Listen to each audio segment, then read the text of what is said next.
वो दूर का रिश्तेदार था हमारा। उसकी बहनें और भाई हमारे घर में रिश्ता लेने आए थे। बाद में उस लड़के का पता चला कि वो लड़का चोर है, वो लड़का सही नहीं है। हमने उसको इनकार कर दिया, मेरी बेटी ने भी इनकार कर दिया। सुबह वो घर से निकली है, बस इसने चीख सुनी, अब्दुल्ला मुझे बचाओ। उसने से मार दी। मुझे इंसाफ चाहिए। आप ही को सिस्टर को फ़ोन करके कहा तुम्हारे भाई को मार दूंगा। वो कहती नहीं, मैं ऐसा ना करना। अस्सलाम वालेकुम। पाकिस्तान स्टोरीज के साथ मैं हुमा खालिद। नाजरीन, दरिंदगी का एक ऐसा वाकया जिससे हर आंख जो है वो नम हो जाएगी। नाजरीन, मासूम हिना को सिर्फ इस बिना पर किया गया कि उसकी वालदा ने रिश्ते से इनकार कर दिया था। बाकी आखिर ये क्या माजरा था, वो हैवान कौन था, रिश्ता ना मिलने की वजह से उसने ऐसा कदम क्यों उठाया, ये हिना की वालदा से जानते हैं। पहले तो हमें अफसोस है इस वाकये का। मुझे बताइएगा कि आखिर वो कौन शख्स था जिसने किया।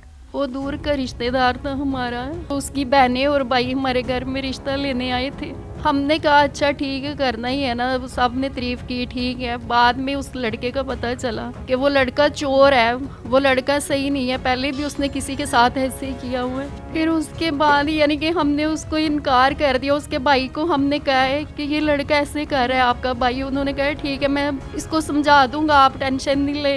लेकिन मेरी बेटी ने भी इनकार कर दिया, तो उसने पता नहीं चलने दिया। सुबह वो घर से निकली है तो उसने मार दिए उधर। ये मेरा बच्चा गया, उसने ब्राइडल को तैयार करना था, तो ये वो लेके गया स्ट्रेटनर उसको देने। तो उसने बस इसने चीख सुनी, अब्दुल्ला मुझे बचाओ। फिर सब दरवाज़ा तोड़ा था। जब देखा तो मेरी बेटी उधर पड़ी हुई। मुझे इंसाफ चाहिए। हौसला करें। मेरे घर का वही सिस्टम सारा, वही घर चलाती थी ना। मेरे इससे छोटे छोटे अभी बच्चे, एक 12 साल की, एक 14 साल की है बेटी है। इनके पापा भी नहीं है, मैंने बड़ी मुश्किल से इनको पाला है। मेरी बेटी उस घर का सिस्टम सारा चला रही थी। मेरा घर भी रेंट पे था। मेरा सारा सहारा था वो मेरा। मुझे इंसाफ चाहिए, मुझे मेरी बेटी चाहिए ना। चुप हो जाएं, हौसला करें। बेटा, आप मुझे बताइएगा कि कितने बजे आप गए थे पार्लर? और कॉल आई थी, वो कहती मुझे ड्रायर दे दो। मैं ड्रायर देने गया हूँ। उसके बाद मैंने कहा अंदर नहीं होगी, शायद कहीं गई होगी। जब मैंने देखा वो शीशे में थोड़ा कट लगा हुआ था, शीशे मैंने देखा वो बेचारी चीखें बुला रही थी। जब उसने अब्दुल्ला कहा ना 2 दफ़ा अब्दुल्ला अब्दुल्ला कहा, फिर मैंने शीशे के अंदर देखा वो उस टाइम उसने ना उसको गिरा के मार दिया हुआ। फिर उसके बाद वो इधर उधर देखने लग गया। जब अंदर गया हूँ मैं, वो लड़का गिरा पड़ा। जब मैं दरवाज़ा तोड़ा, 3 मिनट में ये काम हुआ है। अच्छा, मुझे बताइएगा आप कितने बहन भाई? हम 5। सबसे बड़ी बहन वही थी आप? जी, एक वो थी, एक इससे छोटी है। बाकी बहनें क्या करती हैं, आप क्या करते हैं? मैं मोबाइल रिपेयरिंग का काम सीख रहा था। घर का सारा बड़ी बहन ही देखती थी? जी, वही करती थी। आप मुझे बताइएगा मिस कि कितना अरसा हो गया था मंगनी को? और मंगनी नहीं की अभी, यानी कि 5-6 माह हुए हैं, बस बात चल रही थी। मंगनी वो सारे कहते हैं नहीं, मेरे भाई कहते हैं तू रेंट पे है तो आगे बचिए भी ना रेंट पे, तो यानी कि वो लड़का ही नहीं सही था। सारे मेरे कज़न उधर ही रहते हैं इसके गाँव। उसके बाद उसने कोई हरकत की, आपको पहले बोला हो, दोबारा कहा हो, आपके पास आया हो कि मुझे रिश्ता दे दे, ना मना करे? उसने ऐसा कुछ भी नहीं कहा था। उसके भाई को हमने कहा था कि अपने भाई को कर लो, कह रहे नहीं मैं मना कर दूंगा, वो आपकी तरफ आंख उठा के भी नहीं देखेगा। मुझे ये बताएं कि उसने आपसे रब्ता किया था, आपको मैसेज किया था कोई? नहीं, वो सिस्टर के मोबाइल पे मैंने देखा है, दिल मोहम्मद नाम का लड़का है, उसका कज़न है वो। तो वो आप ही को सिस्टर को फ़ोन करके कहा तुम्हारे भाई को मार दूंगा। वो कहती नहीं, मैं ऐसा ना करना। बाद में उसने कहा मैं खुद मार दूंगा। वो सिस्टर कहती जो मर्जी करना करो। तो आपको बेटी ने भी नहीं बताया कि वो उसे मैसेज कर रहा है या तंग कर रहा है? नहीं, मुझे नहीं पता। नाज़रीन, बहुत ही अफसोसनाक वाक़या है।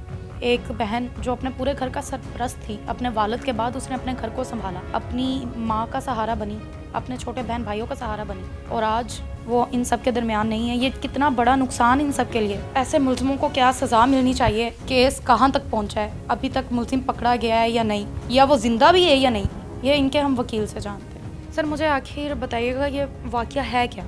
ये मिस आज से चंद रोज़ पहले गुलशन रावी के इलाके में ये वाक़या रूनमा हुआ है। इसमें एक हिना नामी लड़की है जिसकी शादी की बात पक्की हुई है सानुल्लाह नामी एक लड़के के साथ, जो कि इनका दूर का रिश्तेदार भी है। बाद अज़ां वो रिश्ता इनकी ज़ाती वजूहात की वजह से नहीं हो पाया तो एहसानुल्लाह ने इस तरह का शदीद कदम उठाने की जुर्रत की, लेकिन ख़ुद वो जान से तो ना जा सका, लेकिन शदीद ज़ख्मी हालत में वो हस्पताल मुंतकिल किया गया। अभी भी वो हॉस्पिटल में ही है और पुलिस की सर्विलेंस में है, पुलिस उसको देख रही है। जैसे ही वहाँ से डिस्चार्ज होगा तो उसको कानून के तहत सज़ा हम दिलवाएंगे और इंशाल्लाह ताला हम इस केस में हर तरह से भरपूर मेहनत करेंगे और एफ़र्ट्स करेंगे और इनको पूरा इंशाल्लाह इंसाफ दिलवाने के लिए हम हर मुमकिन कोशिश करेंगे। सर मुझे आप बताइएगा कि इसके बाद आगे का क्या प्रोसीजर होगा जब वो हॉस्पिटल से वापस आता है? इसके बाद इंशाल्लाह इसको जो है शामिल तफ्तीश किया जाएगा, इसकी तफ्तीश की जाएगी और फिर इसको जेल में भेज दिया जाएगा। बाकी इंशाल्लाह हमारे सीनियर बैठे हैं, हम कोशिश पूरी करेंगे कि इंशाल्लाह इसको जो है ना कैफरे किरदार तक इसको पहुंचाएं, ताकि आगे भी जो है कोई शख्स जो है ना इस तरह का कदम उठाने से पहले सोचे कि हमारी अदालतों में भी कहीं ना कहीं इंसाफ मिल जाता है लोगों को। दफ़ा कौन सी लगती है और उसके मुताबिक फिर सज़ा मिलती क्यों? ट्राई तो हम करते हैं अपनी तरफ से, कोशिश तो हमारी पूरी होती है, लेकिन ज़ाहिर सी बात है कई वो ऐसी जगह पे जो है गलत तरीके से भी जो है ना इनको यूज़ किया जाता है सेक्शंस को। इसमें बात ये है कि हमारे कानून को ना बहुत सी अमेंडमेंट्स की ज़रूरत है, क्योंकि इसमें अगर एक जुर्म करने के 100 तरीके हैं ना तो उसमें से निकलने के 101 तरीके मौजूद हैं। तो दफ़ा तो बड़ी सख्त लगती है, उसकी सज़ा भी कम से कम लाइफ इम्प्रिजनमेंट है या इम्प्रिजनमेंट है, तो वो लेकिन ये है कि वो अपना हर तरह से कानून का भी एक सिस्टम है तो वो नहीं हो पाता। लेकिन इंशाल्लाह ताला इनके केस में हम ऐसा कुछ भी नहीं होने देंगे, हम पूरा हर तरह से इस केस को कवर अप करके चलेंगे। पुलिस अपनी तफ्तीश कर रही है और काफ़ी हद तक तफ्तीश मुकम्मल भी हो चुकी है। अब जैसे ही वो हॉस्पिटल से बाहर आएगा तो इंशाल्लाह ताला वो जेल के अंदर होगा और उसकी सज़ा भी दिलवाई जाएगी। आज तक हम देखते आए हैं कि यह एक बना हुआ है माशरे में कि वकीलों के पास जाने के लिए पैसा बहुत होना चाहिए हाथ में, तो मैंने सुना है कि ये केस जो है आप फ्री ऑफ कॉस्ट हैंडल करें, क्यों? ये एक तो इनके साथ हमारे लिंक अच्छे हैं फैमिली के साथ। दूसरे नंबर पे मैंने अपने सीनियर से डिस्कस किया इस बारे में। मैंने कहा सर कि इस तरह मर्डर का एक केस है और फैमिली स्ट्रॉन्ग भी नहीं है कि वो अफोर्ड कर सकें, तो सर ने मुझे कहा कि आप ऐसे करेंगे, इस केस को हम बिल्कुल फ्री ऑफ कॉस्ट जो है ना इस केस को हम लड़ेंगे और इंशाल्लाह उनको इंसाफ दिलवाएंगे। सर मुझे बताइएगा कि ऐसे वाक़यात आखिर पेश क्यों आते हैं? मिस इसकी मल्टीपल रीज़न्स हैं ऐसे वाक़यात के पेश आने के लिए, लेकिन इसमें से जो बेसिक्स रीज़न्स ये हैं वो ये हैं कि बात पक्की कर दी जाती है, उसका कोई प्रॉपर सॉलिड उनकी बॉन्डिंग नहीं होती, कोई निकाह नहीं किया जाता, लेकिन सिर्फ बात पक्की हो जाती है। वो उस दौरान लड़का लड़की आपस में बातचीत शुरू कर देते हैं, फिर वो अगर किसी वजह से उनकी फैमिलीज़ की आपस में ना बन सके और रिश्ता ना पूरा हो सके तो फिर आए दिन इस तरह के केसेस देखने को मिलते हैं। कभी कोई लड़का फेंक रहा है, कभी कोई किसी को से मार रहा है, कभी कोई किसी को गोली से मार रहा है, तो फिर इस तरह के शदीद कदम उठाने की नौबत आती है। ये भी एक रीज़न है। चलो जी, बहुत शुक्रिया नाज़रीन। हमारे जो वकील हैं वो इनकी जितनी मदद कर सकते हैं वो अपनी तरफ से दिलो जान से इनकी मदद करने में लगे हुए हैं, मगर हिना को इंसाफ दिलवाने के लिए आप लोगों की भी उतनी ही ज़रूरत है। उसकी आवाज़ बने, आवाज़ बुलंद करें और हिना जैसी बहुत सी ऐसी मासूम बच्चियां हैं जो इस दुनिया से जा चुकी हैं मगर अभी तक उन्हें इंसाफ नहीं मिला। बहुत से ऐसे बच्चे हैं जिन्हें इंसाफ नहीं मिला, उन सबको इंसाफ दिलवाने का वक्त है। आवाज़ बने, आवाज़ बुलंद करें और माशरे में एक तब्दीली लेकर आएँ। मुझे दें इजाज़त, वस्सलाम।